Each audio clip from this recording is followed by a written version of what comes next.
ఎట్లా అంటే అలాగా ఈ పేపర్ని అయితే ఓపెన్ చేసేసాడు. బట్ ఏమైతేనేమో మొబైల్ అయితే వచ్చేసింది. సో మొబైల్ వ్యూ అయితే ఇలా ఉంది. సో పట్టుకుండానే ఇది చాలా లైట్ వెయిట్గా ఉంది, పెద్ద వెయిట్ ఏం లేదు. అలాగే ఈ చుట్టూ కూడా మొత్తం ప్లాస్టిక్ అనమాట. లాస్ట్ వర్షన్ ఎడ్జ్ 50 Pro వచ్చేసి మొత్తం అల్యూమినియం, బట్ ఇప్పుడు వచ్చేసి ఇది ప్లాస్టిక్ అనమాట. సో ఇంకా ఇలాంటివి చాలా ఫీచర్స్ అయితే ఉన్నాయి. సో ఇవన్నీ మీకు బ్లాగ్ చేస్తే ఎక్స్ప్లెయిన్ చేస్తాను. దానికంటే ముందు బాక్స్లో ఏమేమి వచ్చాయో అవన్నీ చూసేద్దాం పదండి. సో ఫస్ట్ వచ్చేసి అడాప్టర్ అయితే ఇచ్చారనమాట. అడాప్టర్ వచ్చేసి 90 watts అడాప్టర్ అయితే ఇచ్చారు. తర్వాత ఛార్జర్ కేబుల్, ఇది వచ్చేసి C టైప్ ఛార్జర్ కేబుల్ అయితే ఇచ్చారనమాట.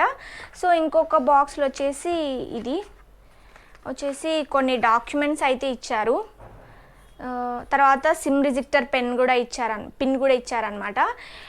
ఇదేంటో నాకు తెలీదు. మొబైల్స్ అన్బాక్సింగ్ చేసే వాళ్ళకి ఇదేంటో ఐడియా ఉండి ఉంటుంది, నాకైతే ఐడియా లేదు. సో ఇన్ కేస్ ఎవరికైనా తెలిసి ఉంటే మాత్రం